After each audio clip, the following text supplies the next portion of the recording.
Welcome back नाज़रीन। अहमद अमीन भी Pakistan US alumni network जो हिस्सो बणिया आहियो, पर मां सम्झां थो इलाही सारा नाज़रीन जेके असांखे इन बाबति ॼाणणु चाहींदा हूंदा त इहो आख़िर नेटवर्क आहे छा, इन जो कमु छा हुजे थो, कहिड़े तरीक़े सां असीं स्कॉलरशिप्स अवील करे सघूं था, इन बाबति थोरो ॿुधाइजो प्लीज़। अच्छा अदा पाकिस्तान US एलुमनाई नेटवर्क जेको आहे बेसिकली जीअं असां यूनिवर्सिटी मां के पास आउट थींदा आहियूं, लेट्स सपोज NEDN दाऊदियन, त असां हिकु अलुमनाई थी वेंदा आहियूं, नेटवर्क में थी वेंदा आहियूं। त जेके US गवर्नमेंट स्कॉलरशिप्स हूंदियूं आहिनि, जॾहिं कोई उहो स्टूडेंट को उनखे अवेल कंदो आहे, तंहिंखां पोइ उहो जॾहिं एक्सचेंज प्रोग्राम करे ईंदो आहे, उन में हाणे मुख़्तलिफ़ स्कॉलरशिप्स आहिनि जेके ऑफर कंदी आहे US गवर्नमेंट स्टेट जेकी हूंदी आहे। उन में तक़रीबन आई थिंक 243+ स्कॉलरशिप्स आहिनि, जंहिंमें जेके कुझु जंहिंजो होस्ट कंट्री कुझु पाकिस्तान आहिनि ऐं कुझु होस्ट कंट्री US आहे। त इट्स अप टू उन स्टूडेंट जे मथां आहे त उहो तव्हांखे कहिड़ी अवेल थिए थी। लेट्स सपोज मां जेकी स्कॉलरशिप अवेल कई उहा इंग्लिश वर्क्स प्रोग्राम हुयो ऐं मुंहिंजो होस्ट कंट्री जेको पाकिस्तान हुयो, ऐं इट वॉज 6 months प्रोग्राम। तंहिंखां पोइ मां पाकिस्तान US एलुमनाई नेटवर्क वियो। जीअं मारिया US एलुमनाई आहे त ईअं UGRAD, Fulbright, English access micro scholarship program ऐं येस प्रोग्राम, IVLP, टीचर, मतिलबु इहे मुख़्तलिफ़ प्रोग्राम्स आहिनि जेके तव्हां अवेल करे तव्हां पाकिस्तान US एलुमनाई नेटवर्क के मेंबर बणी सघो था। बिल्कुलु सही। अच्छा मूंखे इहो ॿुधायो, इन लाइ का एजुकेशन मैंडेटरी आहे? जी बिल्कुलु, हर प्रोग्राम जी हिकु मुख़्तलिफ़ एजुकेशन ऐं बैकग्राउंड ज़रूरी आहे। जीअं यू ग्रेड लाइ तव्हां ज़रूरी आहे त तव्हां 3rd सेमेस्टर हुन में 6th सेमेस्टर में हुजो, ऐं फुल ब्राइट लाइ तव्हां ज़रूरी आहे तव्हांजी कम से कम बैचलर्स थियणु हुजे। त इन हिसाब सां माना हर प्रोग्राम लाइ मुख़्तलिफ़ कुझु एजुकेशन बैकग्राउंड हुजणु ज़रूरी आहिनि। ठीकु, हिकु साल में केतिरा स्टूडेंट वञनि था ऐं इन प्रोग्राम बाबति अवेयरनेस केतिरी आहे असांजे मुल्क में? अच्छा, प्रोग्राम जी अवेयरनेस हिन वक़्तु मां ॾाढी ज़बरदस्त थी वई आहे। जॾहिं खां पाकिस्तान US एलुमनाई नेटवर्क थियो आहे 2008 में पाकिस्तान US एलुमनाई नेटवर्क जो बुनियादु रखियो वियो, ऐं जंहिंमें हिन वक़्तु तक़रीबन 37,000+ पूरी पाकिस्तान में स्टूडेंट्स आहिनि जेके अवेयरनेस बि ॾियनि था, उन्हनि वजह जे हवाले सां वॉलंटियर कमु बि कनि था वॉलंटियर। ऐं हिन वक़्तु 14 चैप्टर अवेलेबल आहिनि पाकिस्तान में, जंहिंमें कराची, लाहौर बिग चैप्टर आहिनि जेके चयो वञिबो आहे। सही। मारिया, इसका अगर बेनिफिट्स की बात करें कि भाई फ़ायदे क्या हैं, कि for example Pakistan US alumni network से आप होके आ गए, एक्सचेंज प्रोग्राम का हिस्सा भी बने, उसके बाद आप नेटवर्क में भी आ गए, उसके बाद आपको क्या फैसिलिटीज़ मिलती हैं, बेनिफिट्स क्या मिलते हैं, क्या पर्सनल ग्रोथ होती है, पर्सनल डेवलपमेंट होती है, इन्फॉर्मेशन में इजाफा होता है, नेटवर्क में इजाफा होता है? प्लीज़।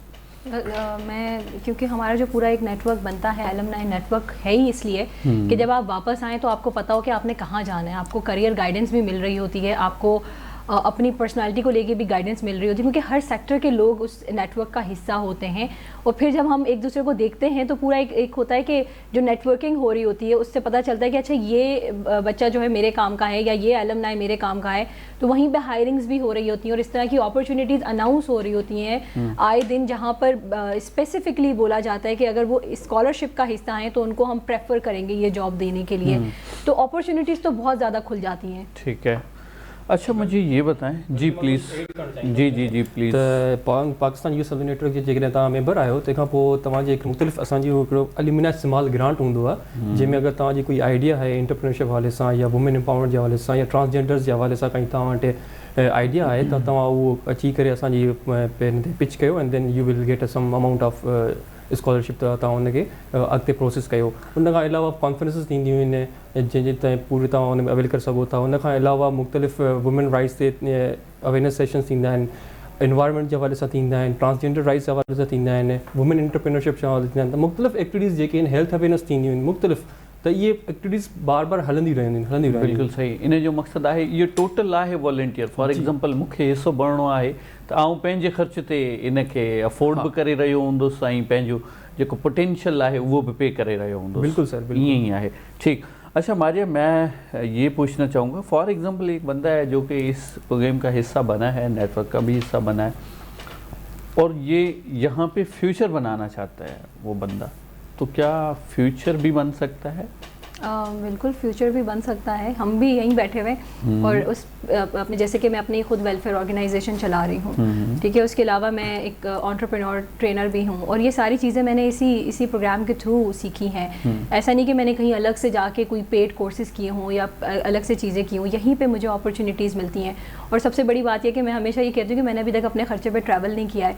मुझे अपॉर्चुनिटीज़ या स्कॉलरशिप्स मिलती हैं, मैं उसी पर ट्रैवल कर रही होती हूँ, और उसी पर जो है वो फुली फंडेड जो है वो अपॉर्चुनिटीज़ होती हैं जिसमें सिलेक्शन होता है। फिर हम लोग जाके सर्टेन پروگرام کی سرٹن ٹریننگ لے کر آتے ہیں اور پھر اس کو ہم یہاں پہ واپس جو ہے وہ ایک ہوتا ہے نا کہ اچھا اس پروگرام کا ایک مین حصہ یہ ہوتا ہے کہ آپ کو واپس آ کے اپنی کمیونٹی کو سرو کرنا ہے.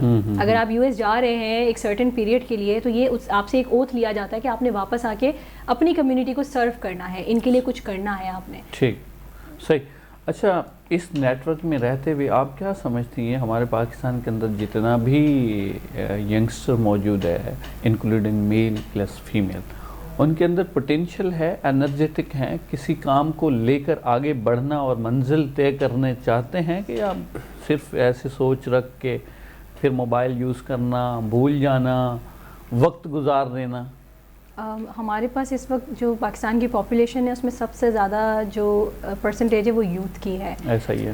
اور جتنا کام اس وقت یوتھ ڈیولپمنٹ پر ہو رہا ہے پورے پاکستان کے اندر, یہ بھی ایک ریمارکیبل دیکھنے میں آتا ہے, اور اس کا امپیکٹ اب نظر آنا بھی شروع ہو گیا ہے, کیونکہ آلریڈی وہ ہوتے ہیں نا ریزیلینٹ بنانا شروع کر دیتے ہیں. تو کہیں نہ کہیں یہ جو پروگرامز ہوتے ہیں US اسپانسرڈ پروگرام ہوتے ہیں, یہ کہیں نہ کہیں ریزیلینٹ کرنے میں آپ کو ہیلپ بھی کر رہے ہوتے ہیں کہ آگے چل کر جو چیزیں ہمیں نظر آ رہی ہیں وہ ہم یوتھ میں یا ہم نئی نسل میں نہیں دیکھنا چاہتے.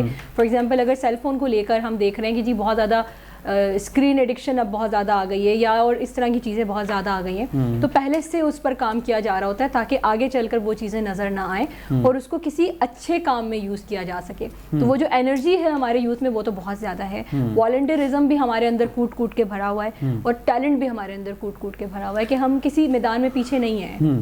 اچھا, والنٹیئر کی بات کریں, دیکھیں پاکستان کلائمیٹ چینج کا بھی اپنا کیا کہہ سکتے ہیں کہ بھائی اس سے بھی متاثر ہوا ہے کلائمیٹ چینج سے. اس وقت بھی والنٹیئرز نے بہت زیادہ کام کیا ہے. والنٹیئر تو کام کرنا چاہتے ہیں لیکن فنڈ ریزنگ میں ان کو کتنا مسئلہ آتا ہے, یا آگے فنڈ ریزنگ ہوتی ہے, گورنمنٹ کی طرف سے سپورٹ ملتی ہے, لوگوں کی طرف سے سپورٹ ملتی ہے یا نہیں؟ نٹشل میں یہ بولوں, ہمارے پاکستان کے اندر لوگوں میں احساس کتنا ہے؟ میرے خیال سے ہمارے پاکستان کے اندر لوگوں میں بہت زیادہ احساس ہے, اور اسپیشلی وہ پاکستانی جو دوسرے کنٹریز میں بیٹھے ہوئے ہیں.